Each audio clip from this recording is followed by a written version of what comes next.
Ajak. Arshan. We continue to keep Babylon safe from the deviants. More people have come to seek refuge. It is now the largest city on Earth. The Eternals serving their missions across the galaxies will learn from your success. Thank you. I respect your grand design, Arshan. But I have noticed something special about this planet. And I fear that maybe this time, the cost... Do not become attached to this planet. You must focus on the true purpose of your mission. I understand. I will not let you down. Micah chapter 2 verse 10. Arise ye and depart, for this is not your rest, because it is polluted. It shall destroy you, even with a sore destruction. Before I get started, I want to give all glory, honor, and praise to Yahweh Bahashem, Yahweh Shai Bahashem, Rakar HaKodash. Double honors to the apostles and elders at GMS. Peace, honor, and respect to you brothers that's out there laboring, edifying, rather divine the word in truth and sincerity. And shalom to you believers out there, the Aki and Wa'akwath. And you see the clip that I had played from the movie Eternals. Now, Eternals was about, these superhumans. They had powers, and really they had to protect,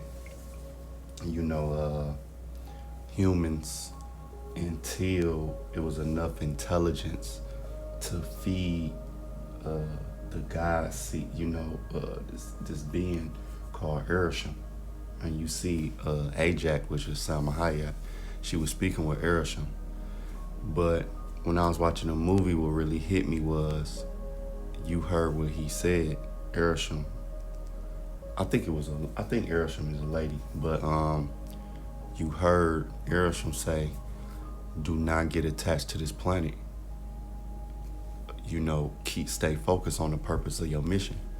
And it hit me because that's the same thing we supposed to do. All right, getting this wisdom, knowledge, and understanding, we understand that we should be becoming less attached to this planet, meaning, I'm going to say less attached to this world, meaning this age, this eon, all right, because we already know the kingdom of heaven will be on the planet Earth, okay? But that just hit me, and I'm going to read this again, Micah 2, verse 10, it says, arise ye and depart, for this is not your rest. And we already know, man, this is not our rest. As Israelites, we know, okay? We've been raped, robbed, murdered. We lost everything, man. Okay, we lost everything these other nations have took from us. We've been in many captivities. We still serving a punishment. This is not our rest. No matter how successful our people, take a Floyd Mayweather or LeBron or Beyonce, they still under the thumb of Esau Edom because they have no true power. Floyd Mayweather can't, make a law. He's not gonna push legislation. Okay, that's the elite bankers. That's the elites, and the elites right now is the Esau Edom, the so-called white man, the wicked. Job 9:24, the earth has been given into the hand of the wicked. Okay, so this is not our rest. All right, because it is polluted, it shall destroy you even with a sore destruction. And look at the condition of our people. That's why the Lord referred to us. He said what? He planted us a noble vine. All right, he planted us a noble vine. Let me get that. What's that? 2? Yep, Jeremiah 2:21. Yet I have planted thee a noble vine, wholly a right seed. All right, so we were supposed to be, noble. We were supposed to have class. We were supposed to, be an example of the living in the law for an example to these other nations. But guess what? How then art thou turned into a degenerate plant of a strange vine unto me? So degenerate, when you go into the degenerate, is to get worse and worse. And if you look at our people, what? We're getting worse and worse. And that's why the scripture said what? It will destroy you. Okay? That was Micah, Slakia. That was Micah 2:10. It says what? It shall destroy you. And I noticed one thing. She was she said something about Babylon, man. All right. They have been protecting Babylon. And where we at? Babylon the Great. I just thought that was funny too, because think about it, another thing. What is people trying to do? They trying to heal Babylon, man. Our people don't want to let this place go. And that's a part of the reason why they can't come into this marvelous light. Let's get that. What's that, Jeremiah 51? Ultimately, it's not for them to come anyway, but you see, what's that? Make America great again. But our people, they love being here. They love being in captivity, man. They love simplicity. They not thinking about the kingdom of heaven and the world to come. And that's why we keep getting worse and worse. Jeremiah 51 and verse 8, it says, Babylon is suddenly fallen and destroyed. How for her? Take balm for her pain. If so, be she may be healed. All right. And that's, that's basically the Lord being facetious. We would have healed Babylon, but she is not healed. Forsake her and let us go everyone into his own country, for her judgment reaches unto heaven and is lifted up even to the sky. So these other nations, they're going to be seeking to flee America after a while. But what it would say is falling, man. Take balm. All right. And again, this is a part, okay, of our people, getting worse and worse. So I just thought that was funny how they talked about Babylon, how she mentioned Babylon, and what did Harrison say? Do not get attached to this planet. And what do the scriptures tell us? Do not get attached to this planet, basically, to this world. All right. Let's go here to Hebrews chapter 13, verse 14. It says, for we have no continuous city, but we seek one to come. Yeah, what is that? The kingdom of heaven. That's that city, man. That's that city we yearning for. Okay, we yearning for Yahweh Shah to come back. Even though, we got Jacob's trouble on hand. Hey, we got to go through the storm to get to the sunshine. But hey, man, it's something we got to do. So we hastening for the kingdom of heaven. We hastening for Yahweh Shah to come, break these chains, and for us to be free, man. All right. Let's go here to 2 Corinthians chapter 4, verse 18. It says, while we look not at the things which are seen, but at things which are not seen. That's having faith.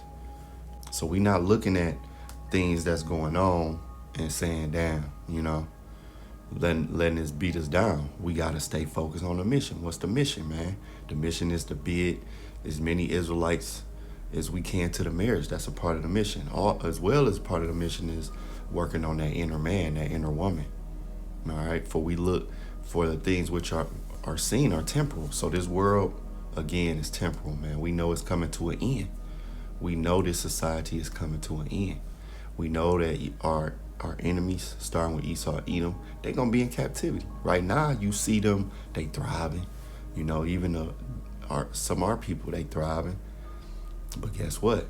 The things that ain't seen, us coming into our glory, the kingdom of heaven, walking on them gold streets, living in palaces with precious stones. We don't see that, but hey, we have faith and we know that's coming, man. So we looking at that.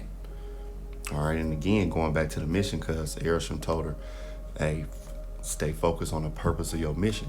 Now, their purpose was to protect, okay, until, it's enough intelligence. What is our mission?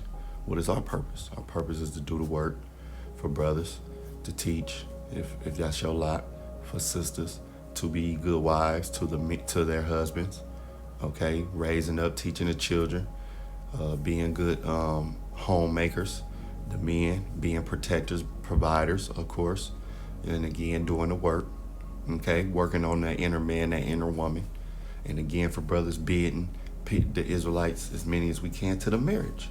All right, let's get that. Let's go to Matthew. This should be real quick. When he said that, it just hit me. So when you go to Matthew, they say what? The parable of the talents. When you go to Matthew 25, verse 14, it says, for the kingdom of heaven is as a man traveling into a far country, who call his own servants and deliver unto them his goods. Let me see. I want to get this in the NLT. Okay. So let me read it again. In the NLT, it says, verse 14, again, the kingdom of heaven can be illustrated by the story of a man going on a long trip. He called together his servants and entrusted his money to them while he was gone. He gave 5 bags of silver to one, 2 bags of silver to another, and 1 bag of silver to the last, dividing it in proportion to their abilities. He then left on his trip. So this is what Yahushua have done. He have gave every man a portion. Some got 5, some got 2, some got 1. And we are supposed to be doing our thing. We are supposed to be taking that bag of money and trying to double up. All right, trying to bring Yahushua some interest on what he gave us according to our ability. That is a part of the mission, man. That's the purpose. Now jumping down to verse 29, it says what? To those who use well what they are given, even more will be given. See? And that's the purpose. That's what we got to keep in our mind, brothers. That whatever Yahushua gave us, if we doing our thing with it, you know what I'm saying, to the best of our ability, even more will be given, Lord will. And they will have an abundance. But for those who do nothing, even what little they have will be taken away. So if you're just sitting on the money, sitting on the talents, then, hey, you ain't gonna get nothing. And then what's gonna happen? Verse 30, now throw this useless servant into outer darkness where there will be weeping and gnashing of teeth. And Yahushua ain't playing. You know, that's why, hey, you put your hand to the plow, you gotta keep going and try to get better and better. Speaking to myself first and foremost. That's why when I was watching that movie, Eternals, that hit me. And that really stuck with me about, staying on the purpose of the mission, man. That just kept ringing in my head. Now I want to go here to Colossians chapter 3, because another part of the mission is not just teaching, but it's also, getting better within ourselves. That's a part of the mission, because if you don't do that, then what you teach, you'll be a hypocrite. And the scripture talk about it's a man who, let me see.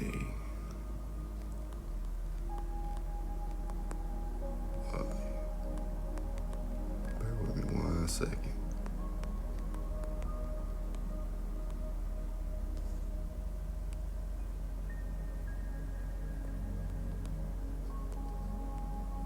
Let me see if I can do it like this.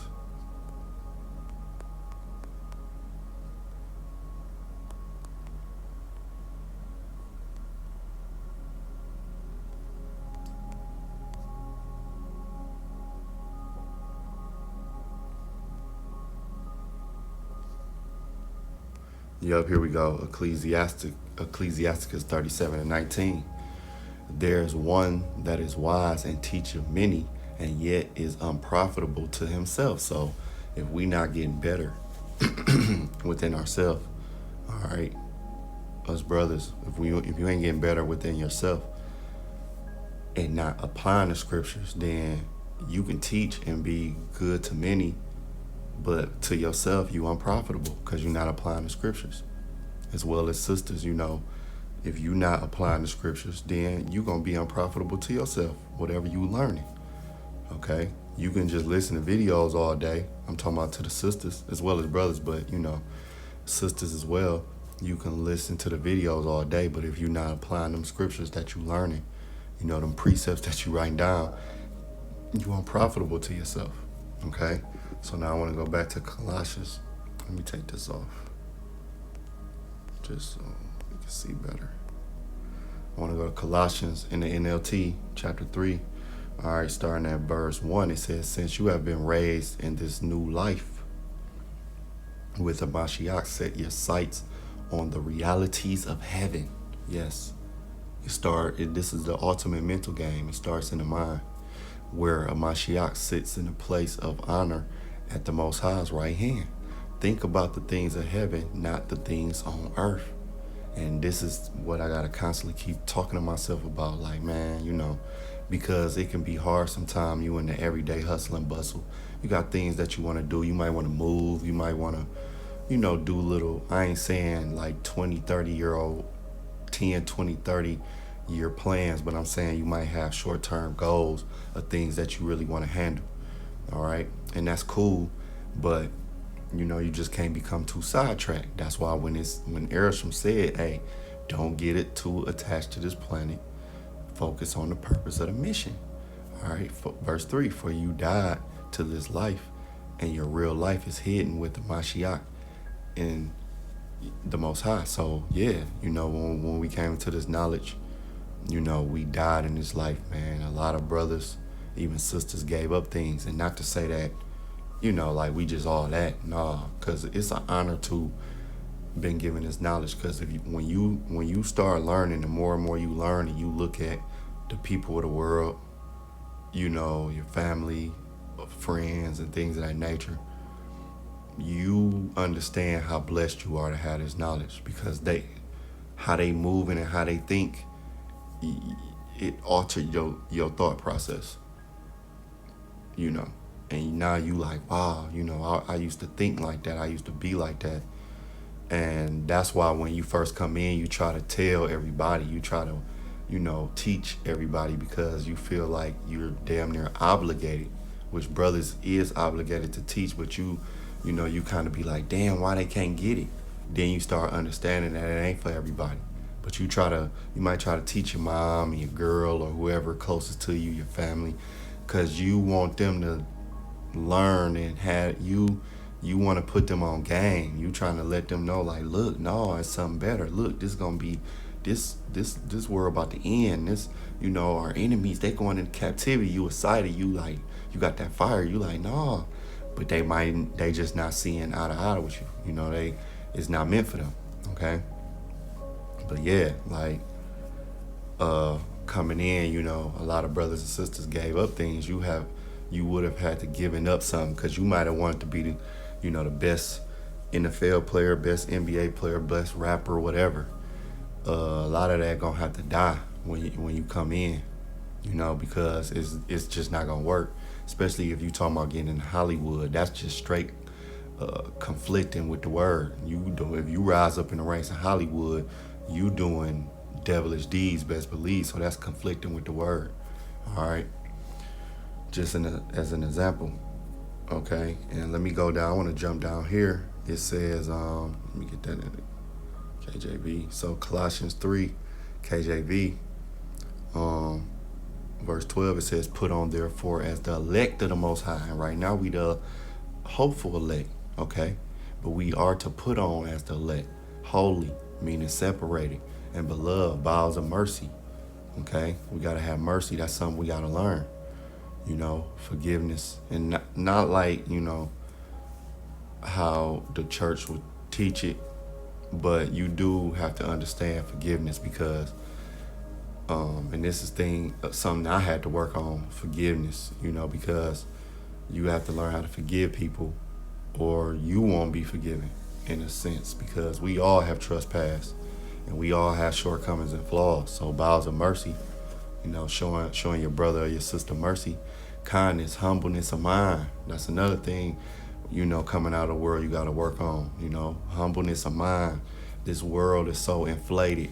You got IG, Facebook, TikTok, especially for women, they're very, very haughty right now. They're very, very arrogant right now. But that humbleness of mind, you got to work on that, because you could have been somebody in the world, even on your level, like in your hood. You could have been the man, because you got the cars and the money. You might come into this knowledge, now you got to be a little bit more humble. You can't think, oh, I'm the man. Nah, meekness, long suffering. Okay, forbearing one another, forgiving one another. That's that forgiveness. If any man have a quarrel against any, even as a Mashiach forgave you, so also do ye. So there you go, right there. And above all these things, put on charity, which is the bond of perfectness. Okay, so this is putting on like the elect. And you notice it deals a lot with mercy, kindness, and things of that nature, because as humans, naturally, especially coming from where we come from, that's a hurdle, man. That's a hurdle. Okay, being humble, being meek, long-suffering, forgiving. Because in the hood, you taught to be tough, arrogant. You know, you taught to be that guy, be that girl. You know, you taught opposite things of what the scriptures say. So when you come into this light, it's like, damn, you have to throw a lot of that away. Now, I ain't saying just walk around and just think you ugly. You know, y'all get what I'm saying, man. Okay? This is a part of the mission, okay, as well. So, you know, I just wanted to put that out there, Lord willing. It was edifying to the next lesson. Shalom.